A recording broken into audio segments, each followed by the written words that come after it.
Je ne vous apprends rien si je vous dis que la crise de l'itinérance ne cesse de prendre de l'ampleur et c'est plus seulement un problème de grandes villes comme Vancouver, Toronto ou Montréal.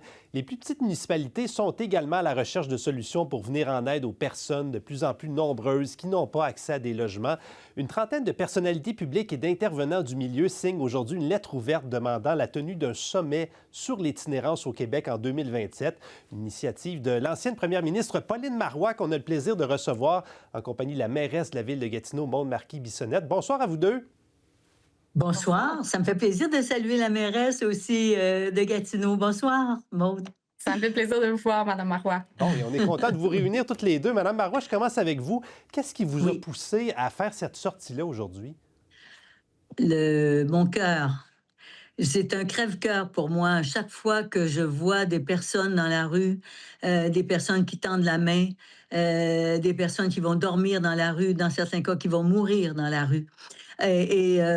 Pour moi, c'est absolument inacceptable que comme société, on ne n'agisse pas d'une façon vraiment déterminée et avec des effets concrets. Oui, il y a des problèmes de logement, c'est au cœur de cette question d'itinérance, mais il y a aussi des problèmes de santé mentale, il y a des problèmes de consommation, il y a des problèmes reliés à la pauvreté, reliés aussi à des jeunes qui vont quitter, par exemple, la DPJ à 18 ans sans aucune ressource pour savoir comment se débrouiller, comment s'organiser. C'est vrai aussi pour les personnes qui sortent du milieu carcéral. Alors, c'est à multiples facteurs, cette question-là. Et moi, je crois que pour venir à bout de cette question, il faut que toute la société se mobilise.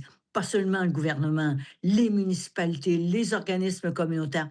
Les itinérants eux-mêmes doivent avoir leur place à la table pour discuter de ces questions et nous aider à apporter des solutions durables, pérennes, qui vont éviter que le nombre non seulement ne continue d'augmenter, malgré la bonne volonté de tout le monde, malgré il y a des investissements importants qui se sont faits, mais l'itinérance a augmenté. Il faut qu'à partir de maintenant, ça commence à se réduire parce qu'on aura aidé les gens à sortir de la rue. Et justement, l'un des endroits où ça a beaucoup, beaucoup augmenté au Québec, c'est à Gatineau, Madame la mairesse. Ça représente quoi comme Ouais. défi pour vous, là? Il y a des campements organisés dans plusieurs secteurs de la ville. Qu'est-ce que ça pose comme enjeu?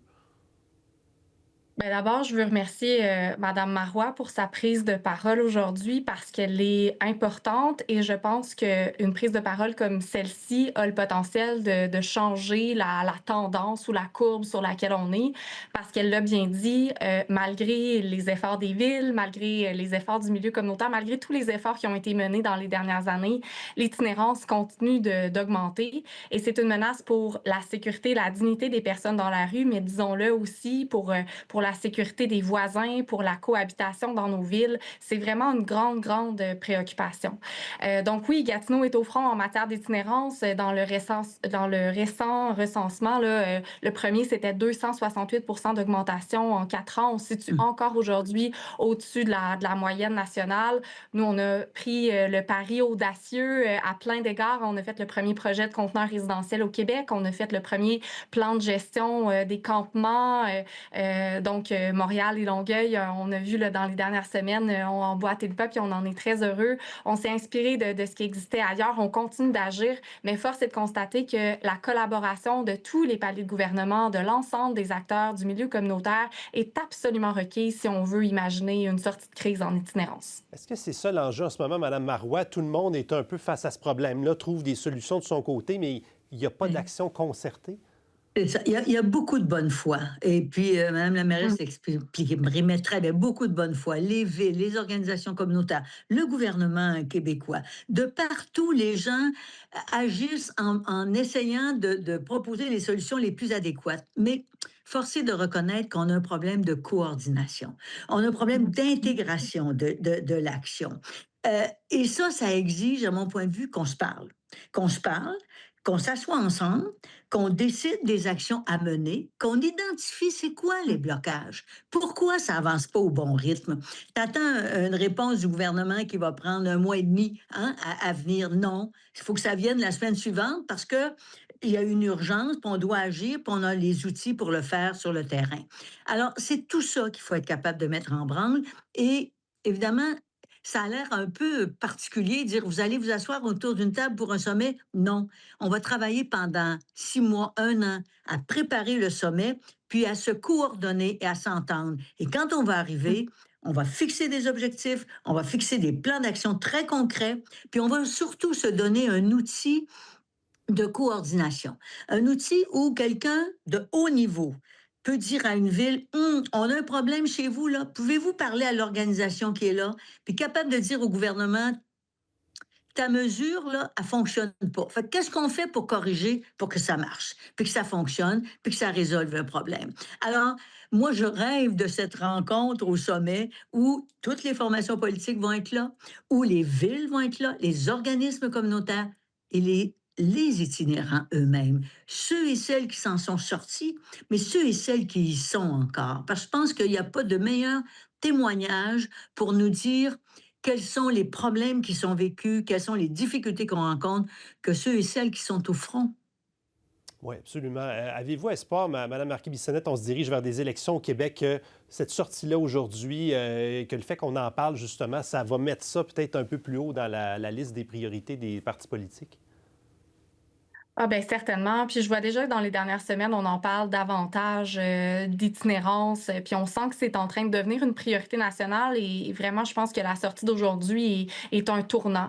Pour moi, à partir de maintenant, tous les partis politiques doivent se positionner. Ils ont le matériel pour le faire. Ils ont des gens de tous les horizons politiques qui ont pris une position forte en disant il faut qu'on ait des états généraux, il faut qu'on se rencontre au sommet, il faut qu'on ait une position ambitieuse, itinérance zéro, hein, parce qu'on est assez riche au Québec pour se le permettre, pour faire en sorte que tout le monde ait un toit sur la tête.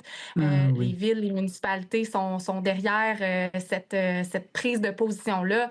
Donc, oui, j'espère que les partis politiques, l'ensemble des chefs, l'ensemble des candidats vont se positionner et dire qu'il faut qu'on soit ambitieux, il faut qu'on atteigne des objectifs comme d'autres pays dans le monde l'ont fait. L'exemple de la Finlande revient souvent et Oui. on a les moyens de nos ambitions si on travaille ensemble. Oui, le mot de la Et vous fin, Mme Marois, savez, allez-y. oui, si vous permettez, le moment pour rendre public cette lettre avec l'appui, c'était volontaire. Je voulais pas on attende les élections. Là, on est à quelques mois. Les partis politiques ont le temps de bien recevoir la proposition. Ils l'ont reçue d'ailleurs hier, hein. J'ai envoyé le document à tous les chefs de parti, à la première ministre. Ça leur donne le temps de réfléchir, ça leur donne de temps de se mobiliser et de prendre cet engagement dans un moment un peu plus calme que lorsque la campagne est partie puis qu'on tire un peu dans toutes les directions. Je connais ça un peu, j'en ai fait quelques-unes quand même. On verra comment ils vont se positionner, justement. Mme Marois, Mme Marquis-Bissonnette, merci infiniment d'avoir pris du temps pour nous pour parler de cet enjeu-là qui est très important.